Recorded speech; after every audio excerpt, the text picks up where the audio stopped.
He was born in Germany, raised in Wisconsin, and he was made for wrestling. Today it's the story of Fred Beell.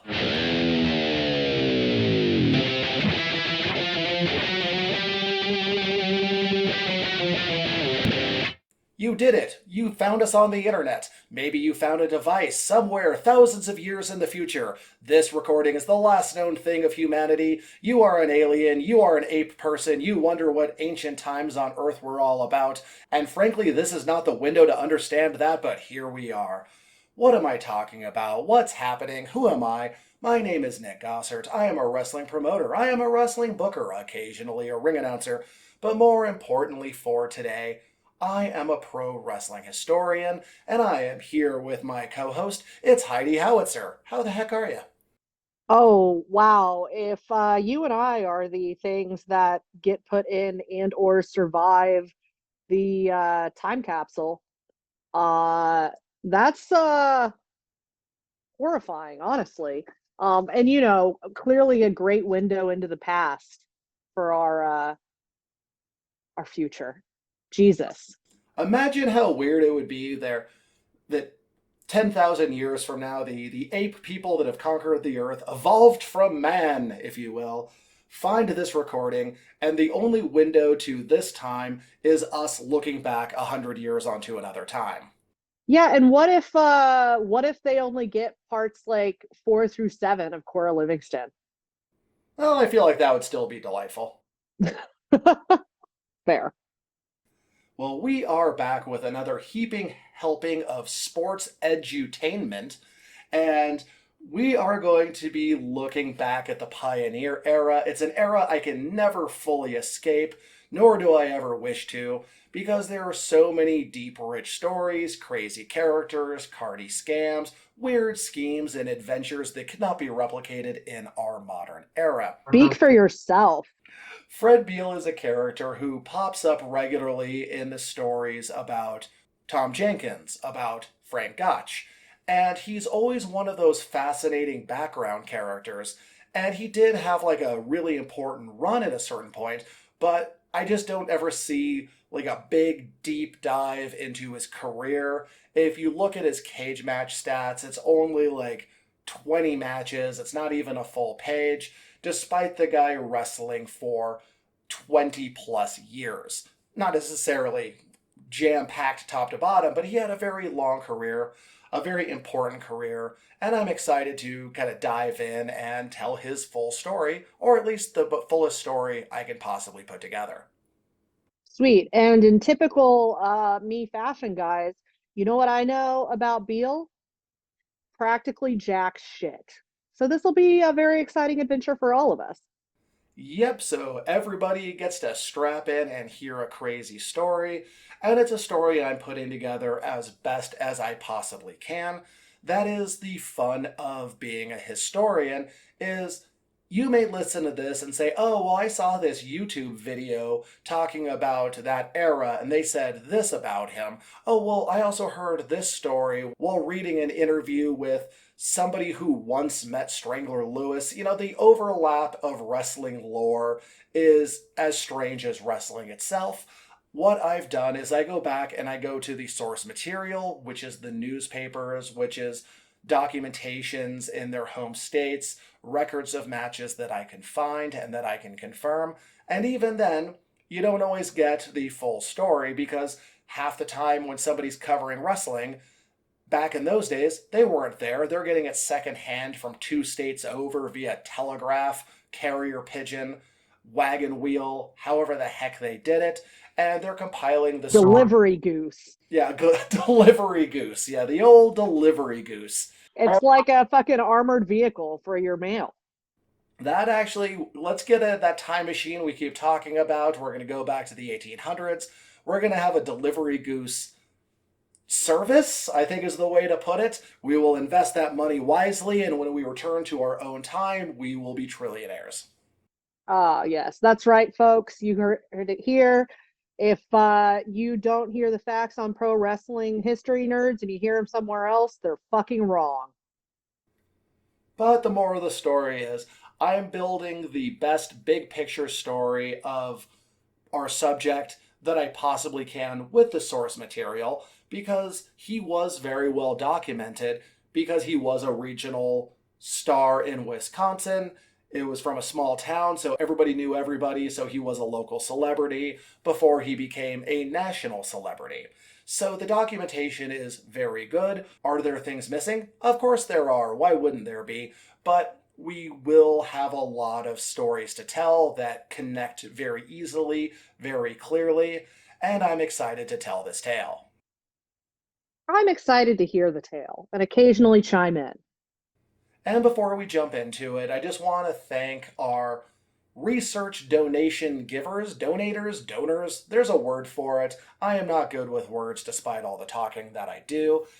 Lydia, Mike, and a good friend of mine, Corey Healy, threw in a few bucks. Corey Healy, who once played the devil at Lucha Libre and Laughs, who bought Cody Devine's soul in exchange for a title shot. Funnily enough, Cody Devine was already a piece of shit before he sold his soul to the devil. Thanks, Corey. So without further ado, we're going to jump into the story of Fred Beell. Fred A. Beell was born in West Prussia on January 17th, 1876. West Prussia was a province in the Kingdom of Prussia and was a key player in the unification of Germany and the creation of the German Empire, in case you were wondering. I was not expecting Prussia to be this gentleman's origin. Yeah, it's very interesting when you learn about geopolitical situations in the world of wrestling. Germany, as we know it, is a fairly recent invention. All the different kingdoms and provinces that formed Germany really didn't come together until the late 1800s and lasted through World War One. And after that, things went a little wrong. You might have heard about that in history class. But yes, at this time, Prussia was its own province, and Germany was partially united, but it was still various provinces coming together, and that's where Fred Beell's family came from. He was the son of Mr. and Mrs. Wilhelm Beell. I, of course, cannot find the proper name of his mother because back then everybody was Mr. and Mrs. the man's name. But do not give up, dear listener, because I will find this name by hook or by crook, and if not, maybe I'll just lie for the first time and you will just find out accidentally someday when you find it yourself. Perfect. A mystery. When he was 3 years old, his family moved to Marshfield, Wisconsin. He attended Emmanuel Lutheran School, and when he was 14, he began working at the old Upham Mill in Marshfield. Good old lack of child labor laws, am I right? The lack of labor laws are striking when you hear about wrestlers from this era. So many of them are, I joined the circus when I was 13, or I started working at a steel refinery mill when I was 14, or in this case, when he was 14, he started working in a sawmill. Good. Marshfield was a small city. It sort of still is. It has a population of around 18,000 people today, which is a vast metropolis compared to what it was in those days, with around 2,000 at the time. It was rooted in a trading post that was set up in 1818, but clearing the forest and building the town didn't start until the 1870s, when it was chosen as a supply depot for the railroads as it passed through the forest between Colby and Stevens Point.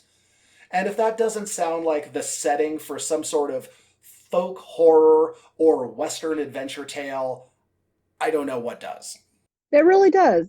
Hop a train to I don't know, somewhere. Wisconsin, I guess. That's how travel works, right?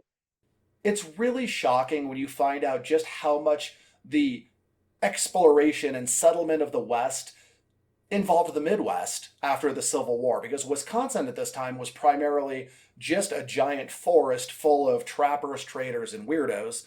And as the railroad progressed, that's where towns began to spring up. Yeah, you always hear about the Northeast and all of that. And then, of course, with the good old Oregon Trail, uh, you hear a lot about people going west, but you don't really hear about anything that happens in the middle. And this is where he was raised, this is where he grew up, and this is where he began working at the Upham Sawmill. The Upham Sawmill was built by the eventual governor of Wisconsin, William Upham, and in 1887, a fire tore through lumber yards and spread through the business district and residential areas of Marshfield. Fortunately, there were no fatalities. It was quickly rebuilt with new requirements of fireproof material instead of all wood. As history has taught us again and again, fire bad. Yes. Speaking of fire, the first reference I could find of Fred was the Marshfield News and Wisconsin Hub on July 25th, 1895. Another fire, another of those mysterious fires that have been so prevalent in this city for the past 6 months, occurred yesterday morning at 1:30 a.m. Arson?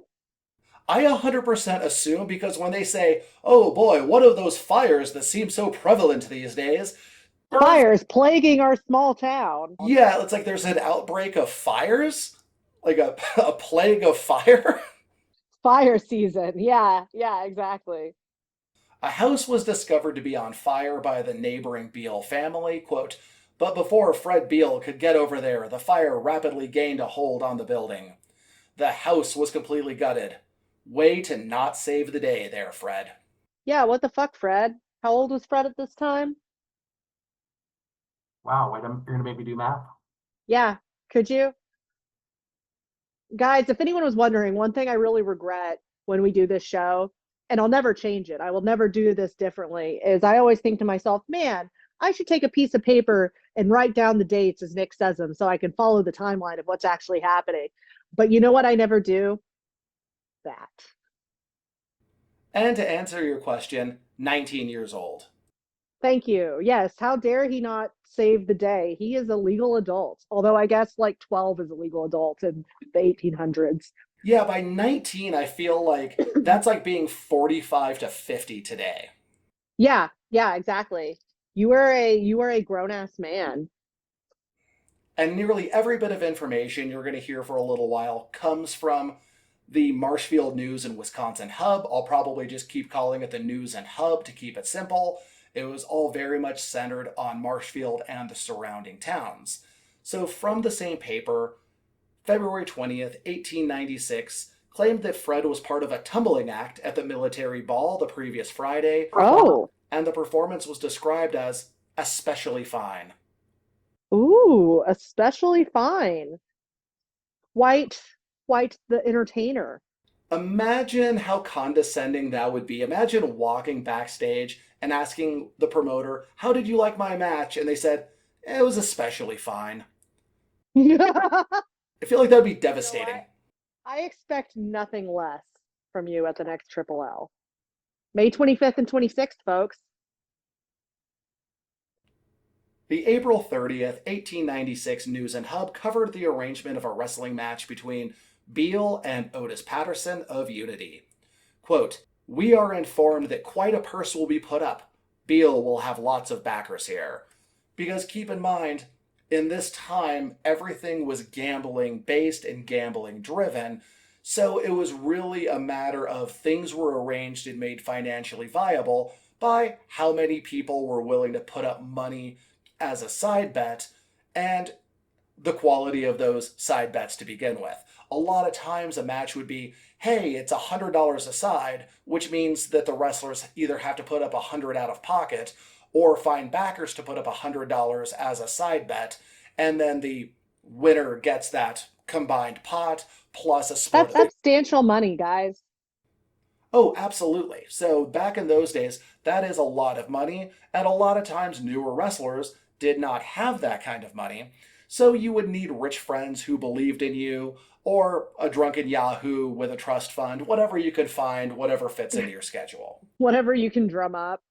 Yeah, if someone told me I had to like upfront pay $100 for a booking I was doing, I'm not gonna say I haven't been in the whole lot of booking before, but I would definitely be inclined to not deal with that. On May 14th, the match was announced as set for May 30th.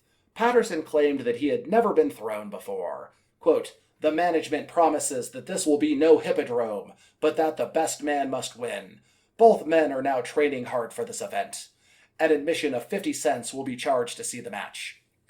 So, another window into what wrestling was back in those days, you very much had to say this was not a hippodrome, which is a way of saying a fixed match.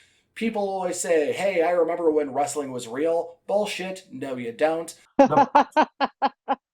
The press had been calling out fake wrestling for decades at this point already, and had been known as a suspicious sport and not a safe bet, probably for centuries before that. The carnival roots of wrestling run very, very deep. But don't worry, guys. You can go on DraftKings now and place bets on premium live events.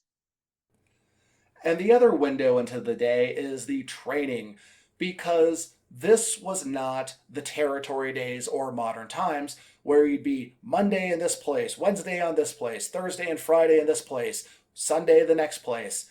Everything was one big match every now and then, with either the reality or the illusion of a training camp where you'd put on demonstrations for the press, and then you and your opponent would accidentally bump into each other at the post office and wackiness would ensue. It was all about building the drama on a local level, because you're not selling radio, you're not selling television, you're selling live ticketing and, more importantly, betting. So you needed to kind of give the peek behind the curtain without it being an actual peek behind the curtain, so that the people who are going to bet their money on one or the other get as much information as humanly possible on the abilities and strengths of the other person. So it would be a lot like an MMA fight or a boxing match, where you'd have like the press coverage and the press conferences, and everybody goes to watch the training sessions. And all of that was for the sake of heating up the ticket sales, but more importantly, the betting. How cool is that, though? Like, that's such a, like, that's what they had to do at the time, but it's almost something I wish that, like, would occasionally be done now. I mean, yes, like you said, it's similar to MMA and, or boxing. But I feel like wrestling has really gotten away from that.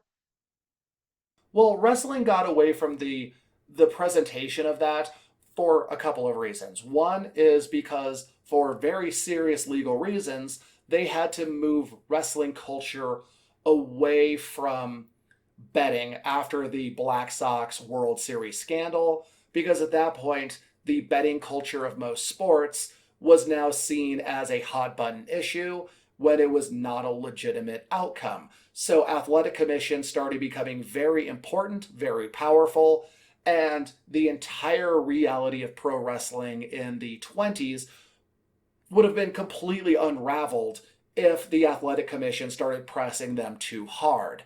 The other reason is because at that point you started having it be more spectacle driven than betting driven, because you had to make more money off of the ticket sales. So that's why wrestling started getting incredibly wild, for the sake of bringing in more ticket sales. But it was also when you have a high volume schedule where you're working 4 towns a week, you can't really set up and do the big to do about that, because you arrive the night before or the morning of, you do your match, and then you hop a train, sometimes literally right after your match. So that's why that structure was really done away with in the 20th century. Okay, fair. But how did the match go? Beell was victorious. According to the June 4th edition, the match took place in a 14-foot ring, which is rather small. Oh, that's so small. Beell wore down Patterson and, quote, finally got another neck hold and quickly turned his man down and got 3 points down. Time, 1 hour and 43 minutes.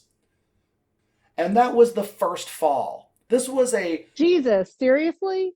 Yeah, this is I the would day. kill myself. This is the day of 2 out of 3s and 3 out of 5s and the occasional 5 out of 7.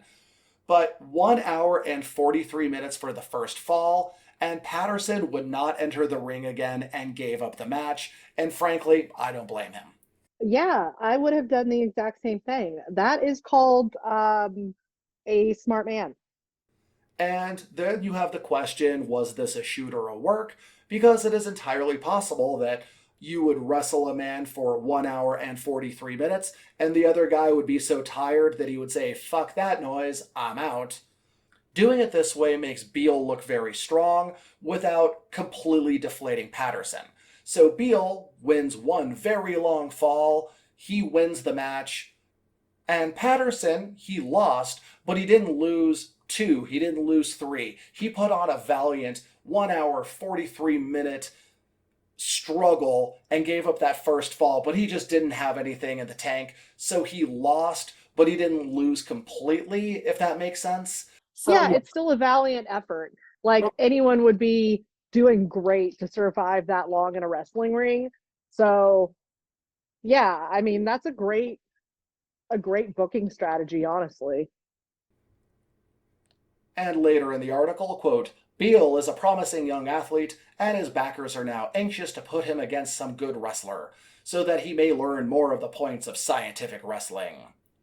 So, speaking of his backers, again, it's betting culture. Side bets are required, and deposits need to be made for the matches to even happen. So, in many ways, a wrestler was like a racehorse owned by the rich kids. So, you had to have your backers put down the money, which could be $25, it could be $500, just depends on where your career or the stakes were at.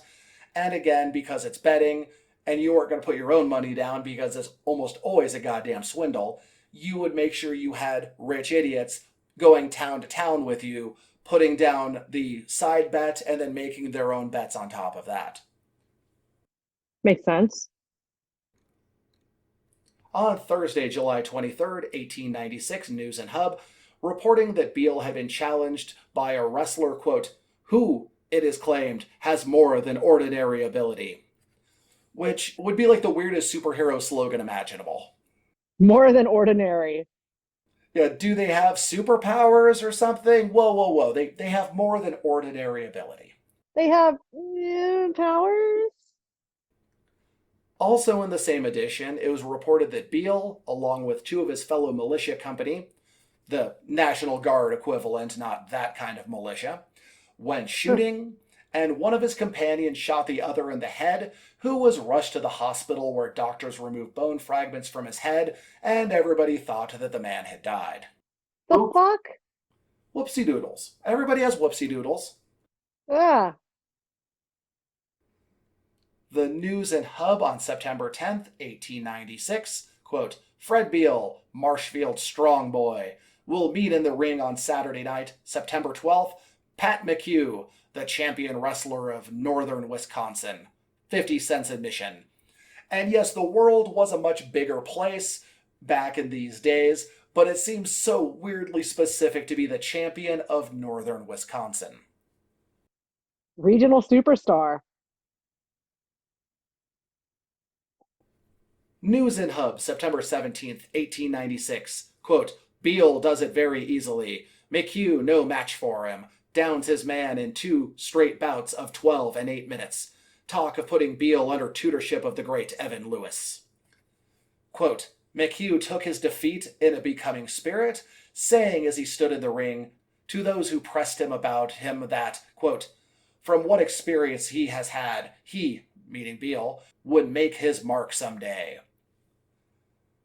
So it's kind of a tradition in pro wrestling when you put the guy over, or sometimes when he puts you over, is to say, this kid's got the brightest future. Whether you lost or whether you won, you put over the young kid on the way out of town. So, yes, I just got beat by the superior man, and he's a young kid with a bright future. Everybody should keep an eye on him. Or you would a lot of times get the opposite end of things where it would be, yes, I just beat this young kid, but he gave me the toughest match of my career, and I say in 5 years he'll be champion. So, a very nice tradition in the world of pro wrestling for all those people who say that the handshake or hug, putting over your opponent or putting a feud to rest at the end of a match, is somehow not what wrestling's all about. Well, turns out it is. That's what wrestling has been about for years. And by years, I mean decades. And by decades, I mean like over a century. The article also recounted McHugh's match with champion Jack Carkeek and how he had defeated such men as I.P. Donner and Billy Butts. I only mention this because I am very immature. You know what? I'm glad you said that before I started giggling. Oh, yes, no, I giggled to myself reading the name about a wrestler named Billy Butts, and frankly, there's a gimmick that I want it to be, but I know it's just a man probably with a fancy mustache wearing shorts. Most likely. But you know what? We can dream. We don't have to ruin that for ourselves. Quote, as for Beale, it is not unlikely that he will be enabled through interested parties who believe he is a world beater, if given proper handling and instruction, to come under the tutelage of that renowned old veteran, Evan Lewis, who is now living in retirement near Madison. Oh, nice. Evan the Strangler Lewis, one of my favorite wrestlers in all the history of wrestling history.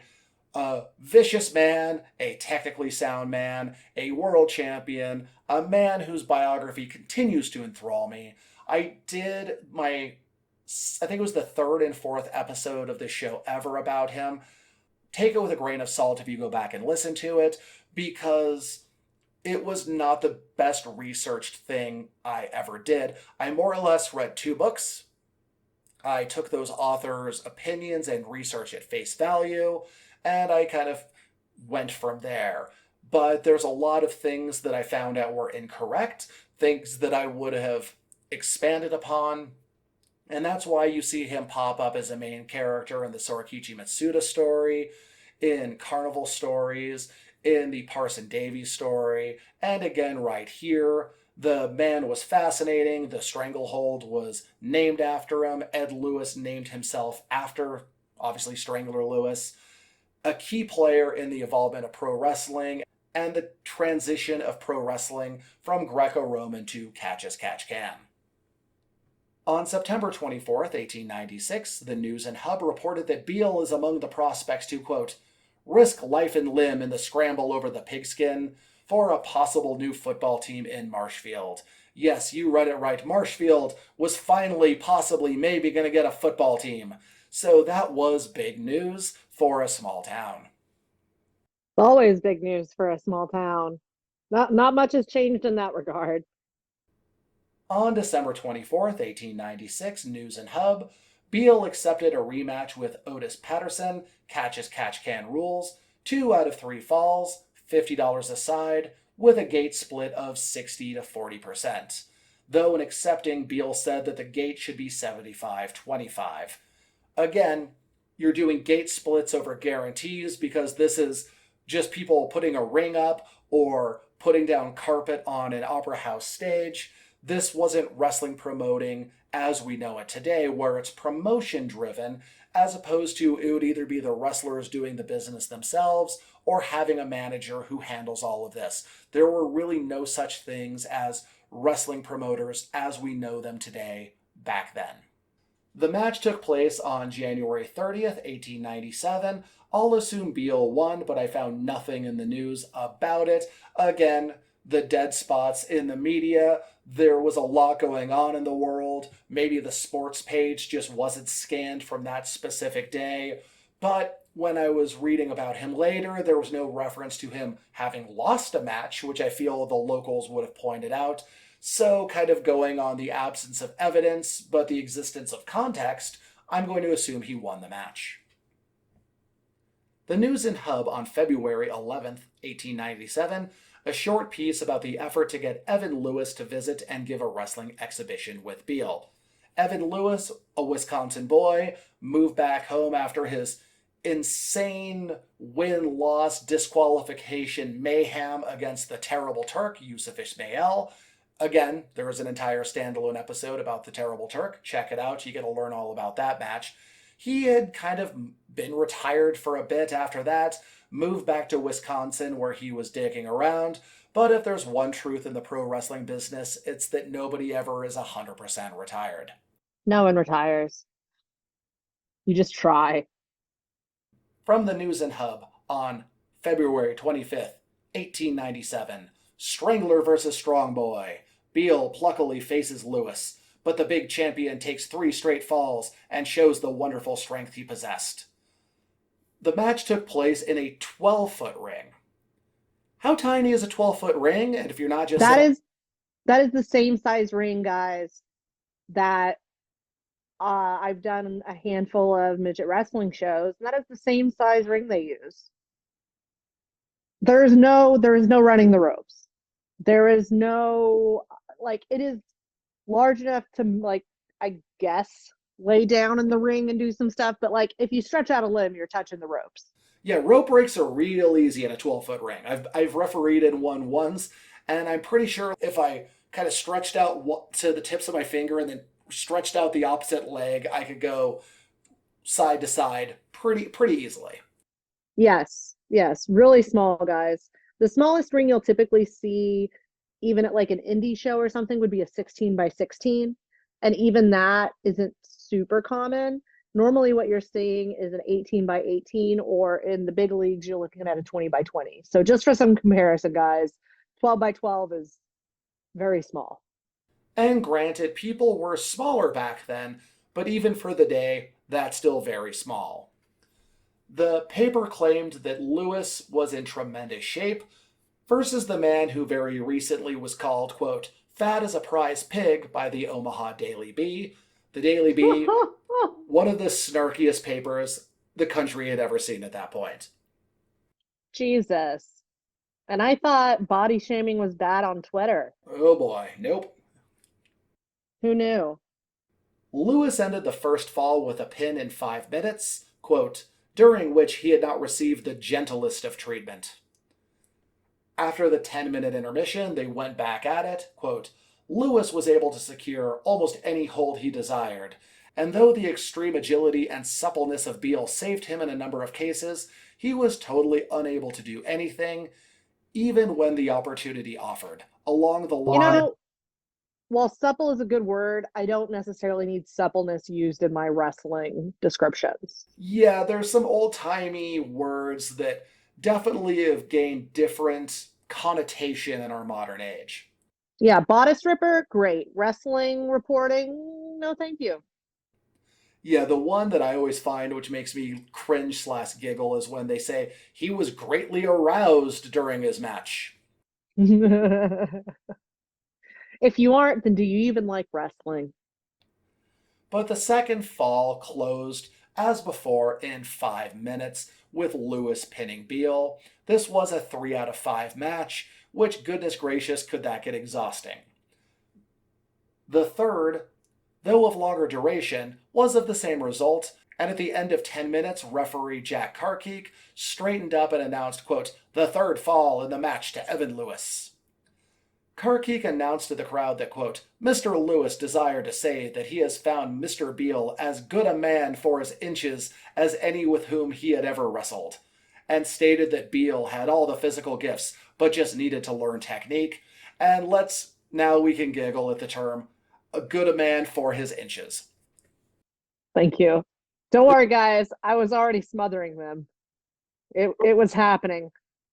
It was difficult to get through that sentence because that sounds like the world's worst bio on a Tinder profile. Yes, yes. It's up. Yeah, and they're talking about his suppleness. This is the whole thing, guys.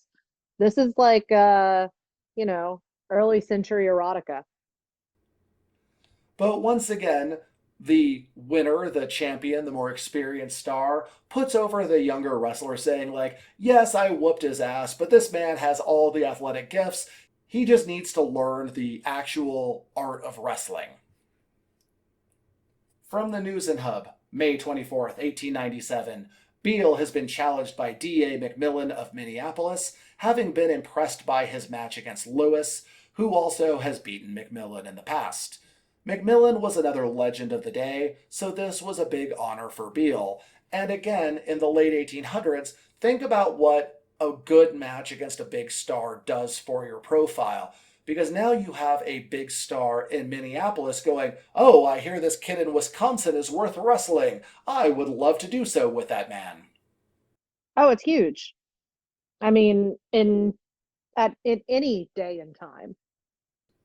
From the News and Hub, May 20th, 1897, Arrangements for May 24th at the skating rink in Stevens Point for a match between Fred Beell and Martin Tollefsen of Scandinavia, Wapuka County, I'm sure I mispronounced that, for a purse of $25 and 100% of the gate.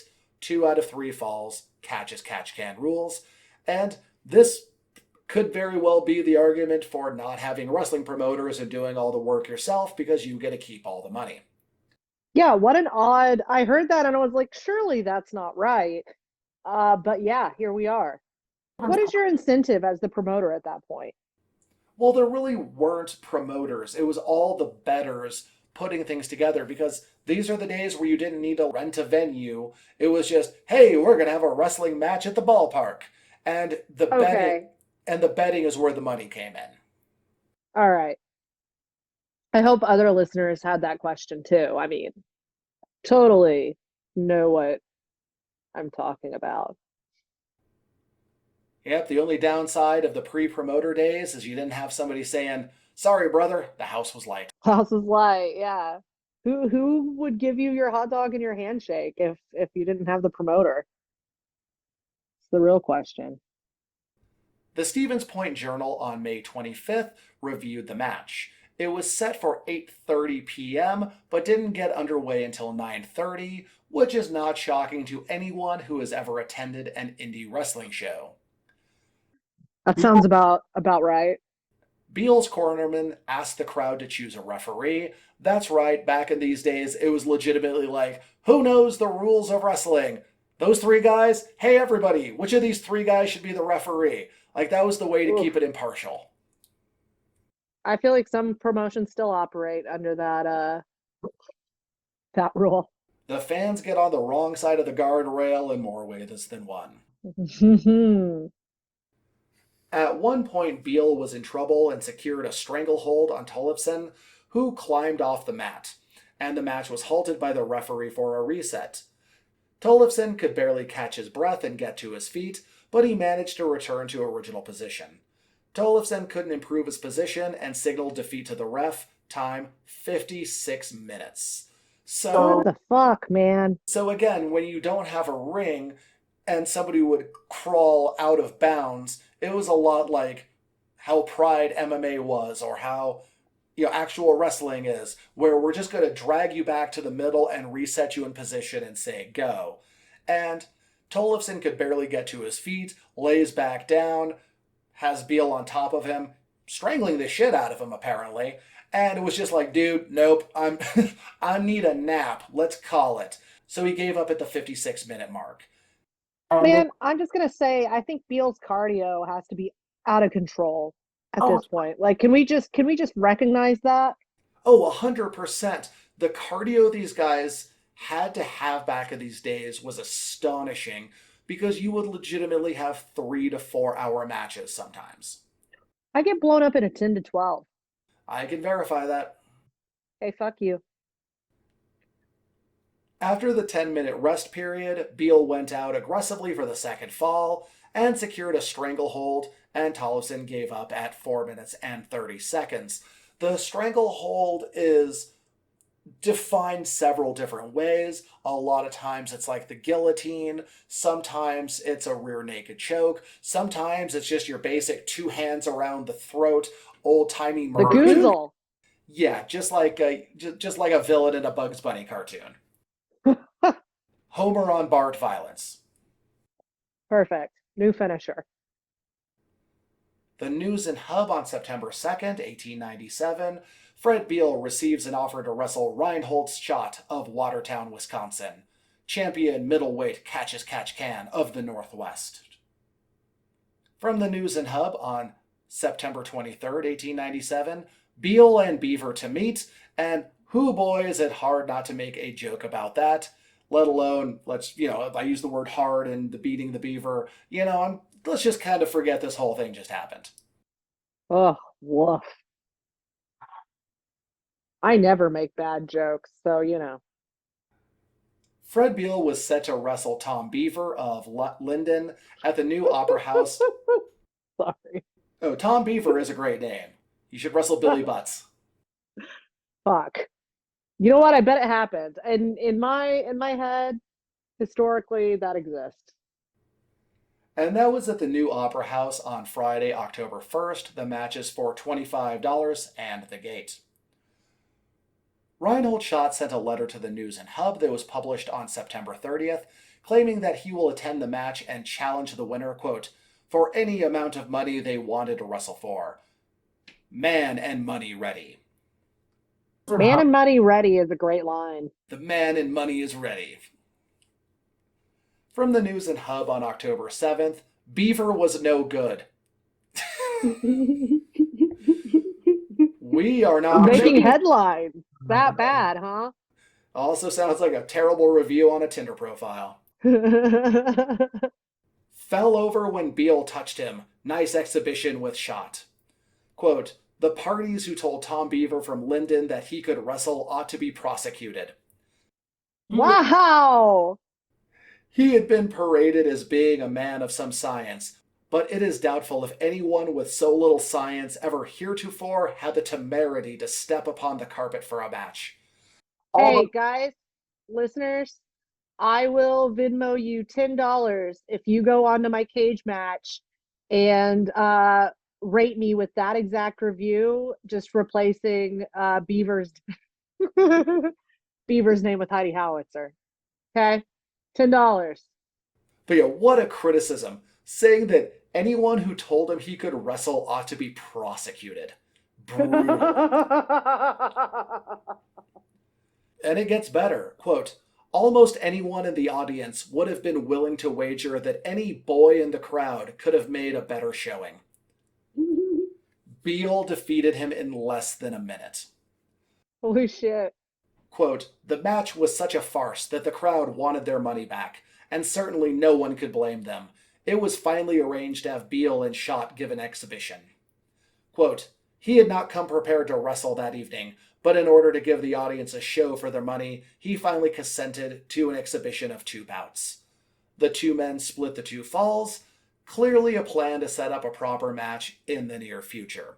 So this is one of those situations where I feel this was a work because this dipshit that I never found any other information about comes to town, gets steamrolled. The other wrestlers like, well, we can do an exhibition, but for 2 falls, and then they split it, so there is no winner. And now you have a rivalry, and now you have a story.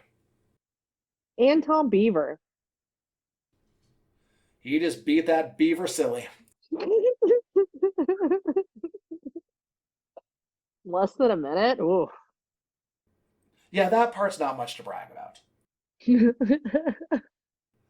According to the News and Hub on October 28th, the Articles of Agreement were signed. Quote, each of the contestants had posted a forfeit and both have commenced training. The match is to take place at the Opera House in this city on Thursday evening of next week for $50 and total gate receipts. Police Gazette rules are to govern, which means both shoulders down at the same time, and the falls are to be first 3 out of 5. Should the match last 4 hours, it is agreed to be called a draw. Fuck, guys. An Iron Man match is 60 minutes. And they had to get their money's worth. Ooh, this is how you knew movies weren't a thing. Because general admission was 50 cents, with a few seats on stage for $1, which would be a weird place to sit. Imagine... No, I love that. Yeah, imagine it's like you have the standard Opera House seats, but then a couple of lucky ducks pay a little extra and they sit just around the canvas.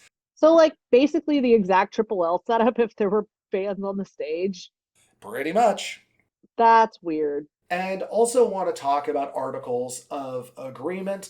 The contract signing was always a big deal, kind of like how they do it to set up pay-per-view matches today, where the contract would be back and forth, and then they meet at the sports editor's office, and they agree upon things, and there's a big signing. And they wouldn't just do this in wrestling, it was done in boxing, it was done in racing. Literally, foot racing and bicycle races had the same type of Articles of Agreement because it made it seem more real, it made it seem more important, it seemed like it was gentlemen agreeing upon the terms of a duel. And the other thing I want to talk about is the Police Gazette rules, which means two shoulders down. And sometimes you'll hear 2 points, 3 points, because under catch as catch can rules, it wouldn't necessarily just be your two shoulders are down. It could be a shoulder and a hip or two hips. It had to be 2 or 3 or 4 of those points, depending on the agreed upon rules. I just learned something new. And how about that match? The Stevens Point Journal on 11/5/1897 reported that it was a draw. Schott won the first fall in 52 minutes. Beell won the second in 1 hour and 7 minutes. Jack Carkeek was the referee. Quote, "They will probably meet again." Yeah, no shit. From the News and Hub, will wrestle in Milwaukee. Quote, Fred Beell has entered the wrestling tournament to take place at the Academy of Music in Milwaukee on the 18th. This is to be a great wrestling event and a trial for the championship of the state. Lewis Bard. So, like, preemptively, they just say the former champion of the world is not welcome at this weird little tournament we're doing in our state. But according to the December 9th edition, the tournament fell apart because only Beell and Schott had fully agreed, and the venue management decided it best to postpone things. Yeah, a little hard to make a massive tournament with only two dudes showing up. Yikes. Well, they banned Lewis, so They really, they only have themselves to blame. yeah, that's what did it. On December 23rd, the News and Hub announced that Beell challenged Schott to another match, $50 and division of the gate. Schott accepted, and the match was set for January 13th. The article reported that the previous Saturday, Schott, quote, went up against Ernst Rober, the champion Greco-Roman wrestler, on the proposition that he would remain on the mat for 15 minutes without being thrown. Schott to receive $25 if he could stay that long. The bout lasted only 10 minutes and 30 seconds, Rober winning easily. Ernst Rober was a Greco-Roman badass. He was the heir apparent and the protege of William Muldoon, the great champion of the 1880s, and also the man who was more or less handpicked to get the title after that, who then was more or less murdered by Evan the Strangler Lewis. So Greco-Roman at this point was still common, but catch as catch can was catching on at a much faster clip. So you would still see Greco-Roman competition, or the mixed rules matches where it would be the first fall is catch as catch can, the second Greco-Roman, the third Scottish backhold, so on and so forth. So yes, Greco-Roman Wait. wrestlers. Scottish backhole? Yep, there's so many different forms of folk wrestling that were active in the United States. You'd have collar and elbow, Cornish wrestling, Scottish backhold, various German and Russian rules style wrestling, in addition to the catch as catch can and the Greco-Roman stylings. Because in the post-Civil War immigration boom, all these people came to the US and brought their wrestling styles and their wrestling rules with them. And once again, wrestling history is American history and vice versa, because you would have all these styles come together and just kind of interbreed and mutate into what we call pro wrestling today. Yeah, I was gonna say it's this is gonna sound silly, but it's wild how much actual wrestling there was back in wrestling. Well, absolutely, because wrestling is, you don't need equipment to learn it. Everybody had the uncle who was a wrestler. Same thing with boxing. But wrestling is a lot easier on your body than boxing. So wrestling was something every kid grew up doing.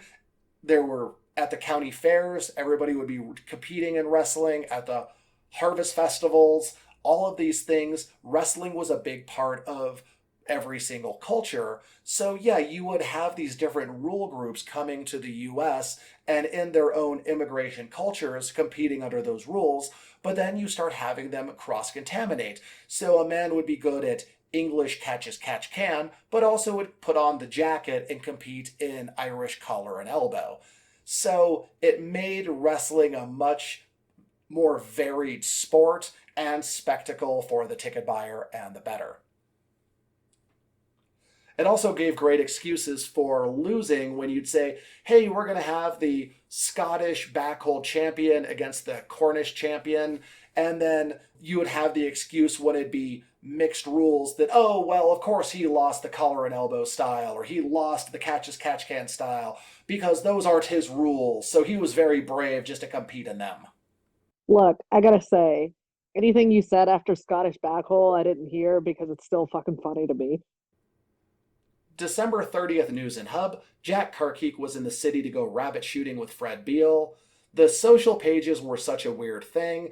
Engagements, weddings, visits from friends all ended up in many newspapers where you'd be like, oh, did you know that Miss Hattie Longitis's cousin is visiting from the south? Like, why is this news? Oh, you gave her proper address. That doesn't seem safe. It's a small town in America. What can you do? On January 2nd, 1898, Beell loses, the headline in the News and Hub. The rematch against Schott, who was the betting favorite, who won the first fall in 13 minutes. Beell won the second in 17, and Schott won the third in 6 minutes. Well, we have that young fella finally getting his first real loss out of the way. Lost a 2 out of 3 at the end of the rivalry, or was it because on the 27th Beell challenged Schott to another match? Quote, he says that his recent defeat at the hands of Schott was due to the unfairness of the referee, and he would like another chance to redeem himself. Beell has the backing and is ready to enter the match at once. Seems like all part of the master plan to me.